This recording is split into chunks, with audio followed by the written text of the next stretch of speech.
कहानी। देवर मंजू के सामने कैसे आई उसके देवर की असलियत। प्रदीप को पति के रूप में पाकर मंजू के सारे सपने चूर चूर हो गए। प्रदीप का रंग सांवला और कद नाटा था। वो मंजू से उम्र में भी काफी बड़ा था। मंजू ज्यादा पढ़ी लिखी तो नहीं थी, मगर थी बहुत खूबसूरत। उसने खूबसूरत फिल्मी हीरो जैसे पति की कल्पना की थी। प्रदीप सीधा सादा और नेक इंसान था। वो मंजू से बहुत प्यार करता था और उसे खुश करने के लिए अच्छे अच्छे तोहफे लाता था। मगर मंजू मुंह बिचका तोहफे एक और रख देती। वो हमेशा तनाव में रहती। उसे पति के साथ घूमने फिरने में भी शर्म महसूस होती। मंजू तो अपने देवर संदीप पर फिदा थी। पहली नजर में ही वो उसकी दीवानी हो गई थी। संदीप मंजू का हमउम्र भी था और खूबसूरत भी। मंजू को लगा कि उसके सपनों का राजकुमार तो संदीप ही है। प्रदीप की नई नई नौकरी थी। उसे बहुत कम फुर्सत मिलती थी। अक्सर वह घर से बाहर ही रहता। ऐसे में मंजू को देवर का साथ बेहद भाता। वो उसके साथ खूब हंसी मजाक करती। संदीप को रिझाने के लिए मंजू उसके इर्द गिर्द मंडराती रहती। जानबूझकर वह साड़ी का पल्लू सरका कर रखती। उसके गोरे खूबसूरत बदन को संदीप जब चोर निगाहों से घूरता तो मंजू के दिल में शहनाइयां बज उठती। वह चाहती कि संदीप उसके साथ छेड़छाड़ करे, मगर लोकलाज के डर और घबराहट के चलते संदीप ऐसा कुछ नहीं कर पाता था। संदीप की तरफ से कोई पहल न होते देख मंजू उसके और भी करीब आने लगी। वह उसका खूब ख्याल रखती। बातों बातों में वह संदीप को छेड़ने लगती। कभी उसके बालों में हाथ फिराती तो कभी उसके बदन को सहलाती। कभी चिकोटी काटकर वो खिलखिलाने लगती तो कभी उसके हाथों को अपने सीने पर रख कर कहती, देवर जी, देखो मेरा दिल कैसे धक धक कर रहा है। जवान और खूबसूरत भाभी की मोहक अदाओं से संदीप के मन के तार झंझना उठते। उसके तन बदन में आग सी लग जाती। वह भला कब तक खुद को रोके रखता।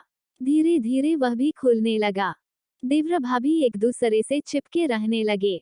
दोनों खूब हंसी ठिठौली करते व एक दूसरे की चुहलबाजियों से खूब खुश होते। अपने हाथों से एक दूसरे को खाना खिलाते। साथ साथ घूमने जाते। कभी पार्क में समय बिताते तो कभी सिनेमा देखने चले जाते। एक दूसरे का साथ उन्हें अपार सुख से भर देता। दोनों की नजदीकियां बढ़ने लगी। संदीप के प्यार से मंजू को बेहद खुशी मिलती। हंसती खिलखिलाती मंजू को संदीप बाहों में भरकर चूम लेता तो कभी गोद में उठा लेता।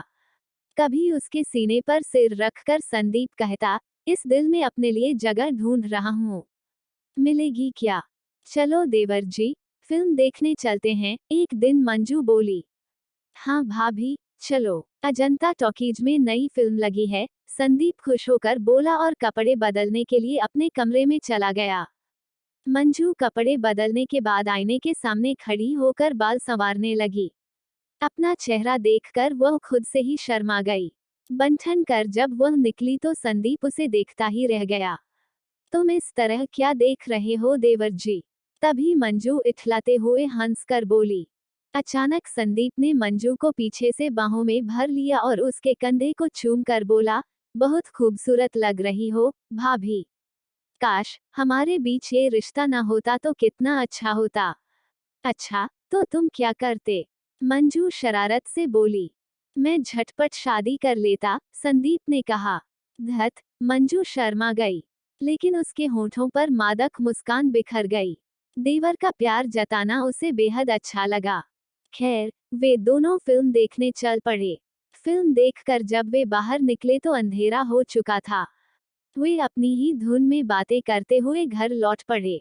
उन्हें क्या पता था कि दो बदमाश उनका पीछा कर रहे हैं। रास्ता सुनसान होते ही बदमाशों ने उन्हें घेर लिया और बदतमीजी करने लगे। ये देखकर संदीप डर के मारे कांपने लगा। जान प्यारी है तो तू भाग जा यहाँ से, वरना ये चाकू पेट में उतार दूंगा। एक बदमाश दांत पीसता हुआ संदीप के आगे गुर्राया। मुझे मत मारो, मैं मरना नहीं चाहता, संदीप गिड़गिड़ाने लगा। जा, तुझे छोड़ दिया। अब फूट ले यहाँ से, वरना मुझे छोड़कर मत जाओ संदीप। मुझे बचा लो। तभी मंजू घबराए लहजे में बोली। लेकिन संदीप ने जैसे कुछ सुना ही नहीं। वह वहां से भाग खड़ा हुआ।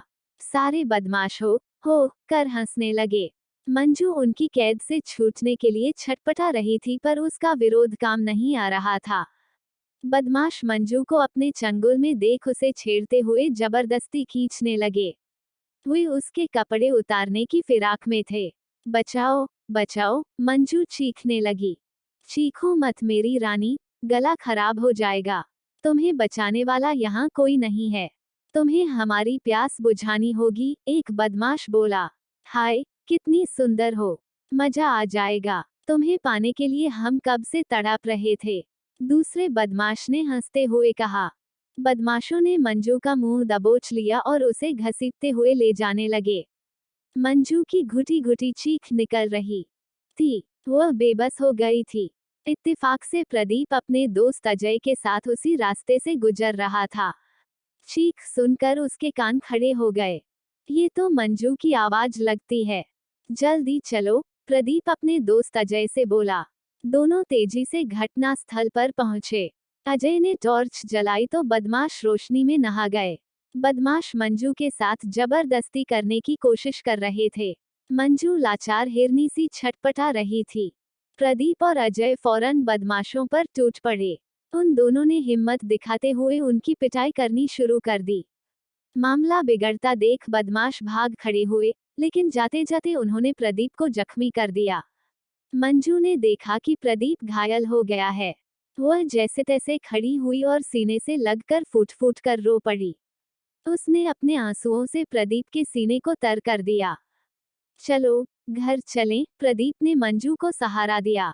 उन्हें घर पहुंचाकर अजय वापस चला गया। मंजू अभी भी घबराई हुई थी, पर धीरे धीरे वह ठीक हुई। यह क्या, आपके हाथ से तो खून बह रहा है। मैं पट्टी बांध देती हूँ, प्रदीप का जख्म देखकर मंजू ने कहा। मामूली सा जख्म है, जल्दी ठीक हो जाएगा, प्रदीप प्यार से मंजू को देखते हुए बोला। मंजू के दिल में पति का प्यार बस चुका था। प्रदीप से नजर मिलते ही वह शर्मा गई। वह मासूम लग रही थी। उसका प्यार देखकर प्रदीप की आंखें छलछला आईं। बीवी का सच्चा प्यार पाकर प्रदीप के वीरान दिल में हरियाली छा गई। वह मंजू को अपनी बाहों में भरने के लिए मचल उठा। इतने में मंजू का देवर संदीप सामने आ गया। वह अभी भी घबराया हुआ था। बड़े भाई के वहां से जाने के बाद संदीप ने अपनी भाभी का हालचाल पूछना चाहा तो मंजू ने उसे दूर रहने का इशारा किया। तुमने तो मुझे बदमाशों के हवाले कर ही दिया था। अगर मेरे पति समय पर न पहुंचते तो मैं लुट ही गई थी। कैसे देवर हो तुम। जब मंजू ने कहा तो संदीप का सिर शर्म से झुक गया। इस एक घटना ने मंजू की आंखें खोल दी थीं। अब उसे अपना पति ही सच्चा हमदर्द लग रहा था। वो अपने कमरे में चली गई और दरवाजा बंद कर लिया। और कहानियां सुनने के लिए सब्सक्राइब और शेयर करें।